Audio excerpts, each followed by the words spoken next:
Okay, we are going to be talking about medications for bipolar disorders.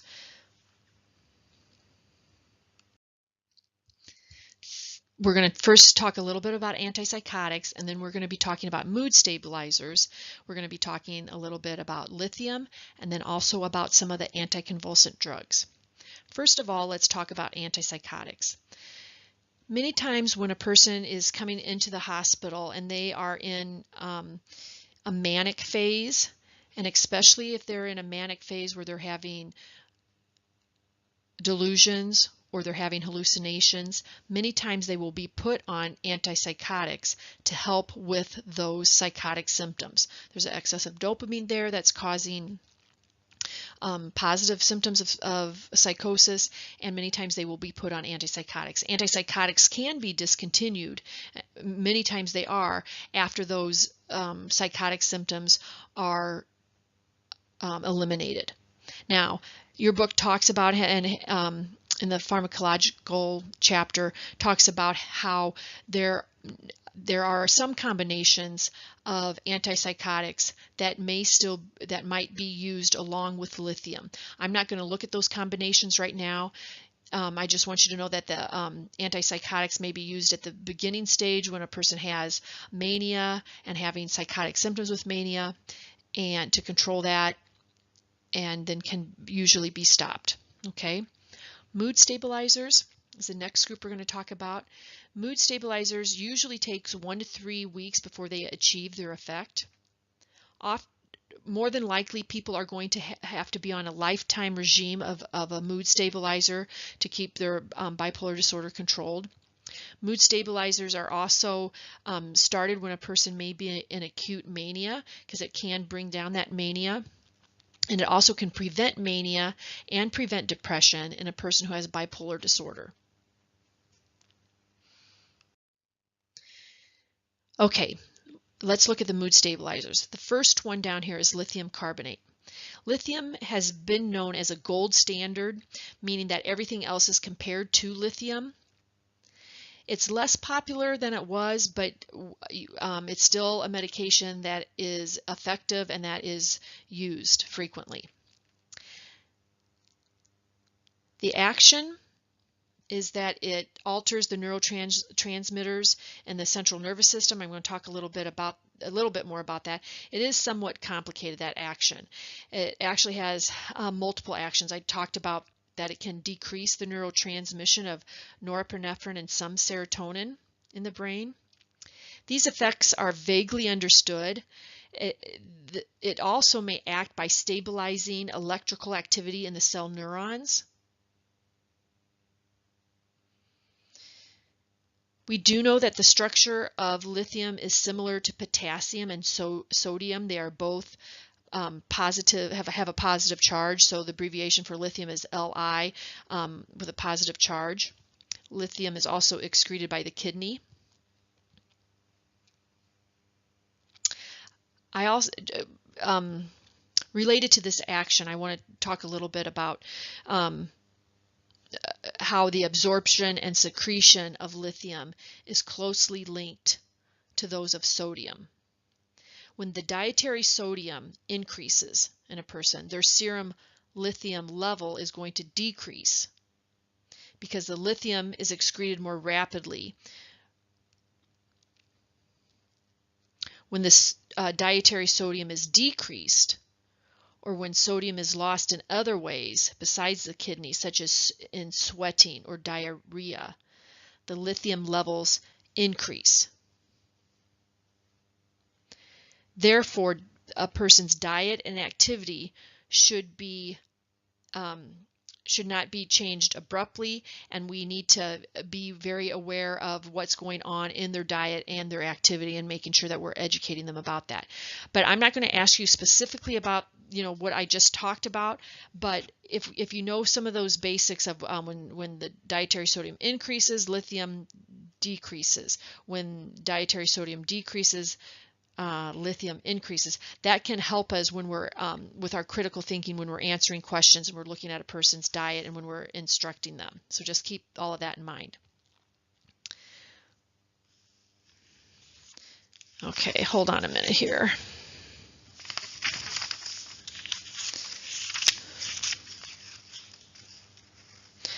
Okay. Let's look here then. The next thing I have down here is that lithium is contraindicated in people who are pregnant, breastfeeding, anybody who has impaired renal function, and congestive heart failure. So very important that we watch, and also that we are educating people about that. We took care of a young mother. She was pregnant. She had bipolar disorder, and because she was pregnant, she went off of her medications. But because she did that, she started to have hypomania and then mania, and became having psychotic symptoms as well. Because of this, she was admitted to our psychiatric unit, and we basically kept her there from about 4 months of pregnancy until she delivered. Because she didn't want to, she couldn't be home in a manic phase, and her husband could not take care of her in that situation, and she did not want to go on any other medication. So she was admitted for the rest of her pregnancy. So that was actually a very long time for somebody to be on the inpatient unit. But she was very psychotic, and we did a pretty good job taking care of her. She, although you can imagine that it was challenging, she went into labor, and then went up to labor and delivery, and delivered her baby, and came back down to us for about another 3 or 4 weeks until she got stabilized on her medications, and then was able to go home. Blood levels can be stabilized, and they can be monitored. We want to ideally keep the blood level at 1.0. The normal range is 0.6 to 1.2. So that range is very important, and something that you need to know. It's very interesting, but we can monitoring this lithium blood level gives us a lot of information. You can imagine on an outpatient basis. We can tell if a patient is taking their medications, or if they're taking it consistently, by what their blood level is. We always want to measure lithium levels 12 hours after the last dose.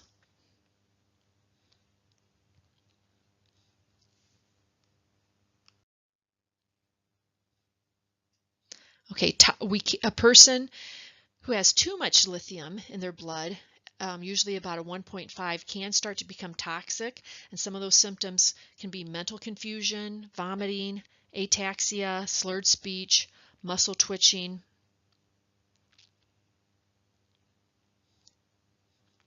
diarrhea as well. They can also have very coarse tremors, which, larger and very large tremors as well.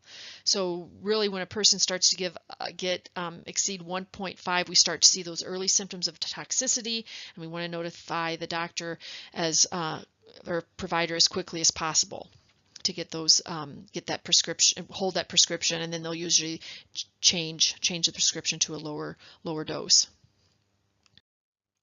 Side effects of lithium: people often can complain of metallic taste in their mouth, can have a fine tremor, usually in their hands, can have stomach irritation. We usually encourage them to take that with milk. Sluggishness, just kind of feeling tired. Renal effects such as polyuria, polydipsia.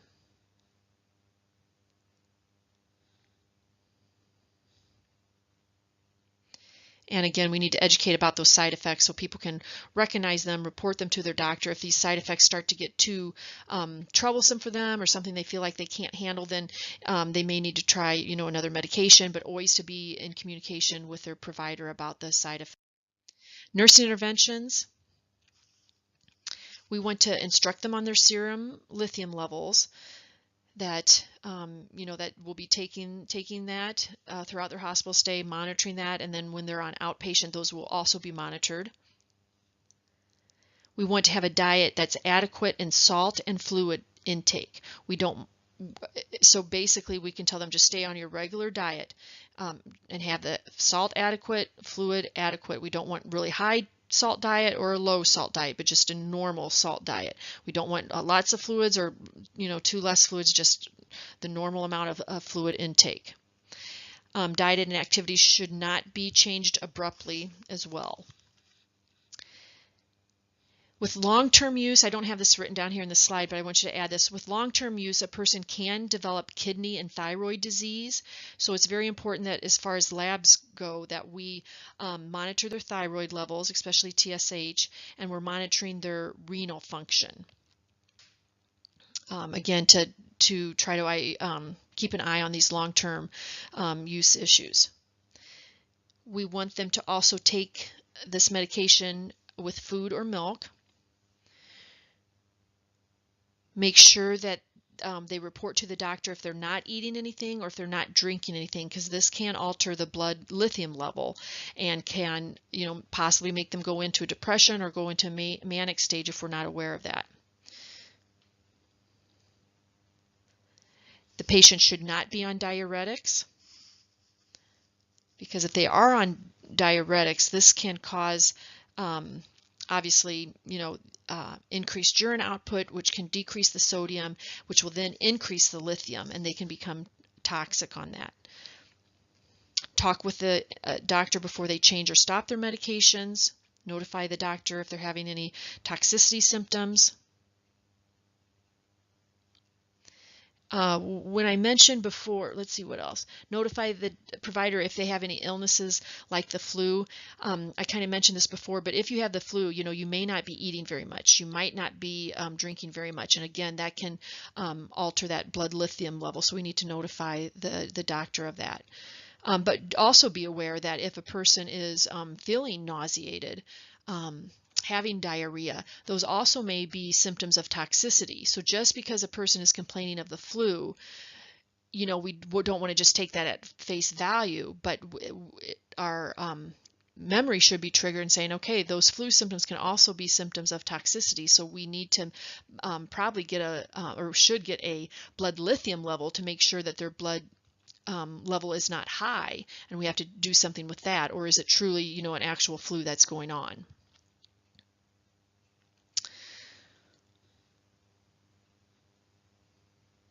The things that we would monitor for renal functioning would be their BUN and their creatinine. Okay, I think that's about all that I have for those interventions. Okay, now to continue with mood stabilizers, we also have a group of drugs, the anticonvulsant drugs. And when we're ever administering anticonvulsant drugs, we need to always double check, why is my patient getting this medication? Are they do they have a seizure disorder, or is it because they are giving it as a mood stabilizer? We can't take any of that for granted and have to make sure we know why our patient is getting the medication. The first medication that I have down here is Depakote or valproic acid. Have the side effect down there of GI distress. They may experience nausea and vomiting, anorexia. Also, this medication can cause hepatotoxicity. Therefore, we would monitor liver function tests. There also can be blood side effects, such as blood dyscrasia, which is basically a disease state of blood. Usually refers to abnormal cellular elements that are in the blood, such as leukemia or clotting, that sort of thing. And we'll see in this nurse intervention, but we would this could be agranulocytosis or thrombocytopenia. So we're always monitoring for low WBCs, prolonged bleeding times, low platelet count.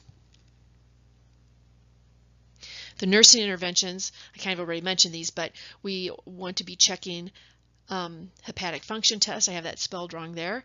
Looking at their liver enzymes, AST and ALT, where we want to be screening for liver damage. We will also be checking a CBC, which will show us the WBCs. Also look at a platelet count and their bleeding time. Also, when we can check for a Depakote level or the drug level in the blood to see if they've been taking it and how high or how low the medication is. The next medication is carbamazepine, which is Tegretol. The side effects here, they can have central nervous system side effects such as ataxia or drowsiness. This person can also experience hepatotoxicity, and also blood disorders like the blood dyscrasias that I said before, agranulocytosis, thrombocytopenia. And so the nursing interventions, somewhat similar to Depakote, but checking liver function tests, looking at their AST, their ALT, which is liver enzymes. We want to check their platelet count, check their bleeding times, and we can also check their tegretol levels or their blood levels.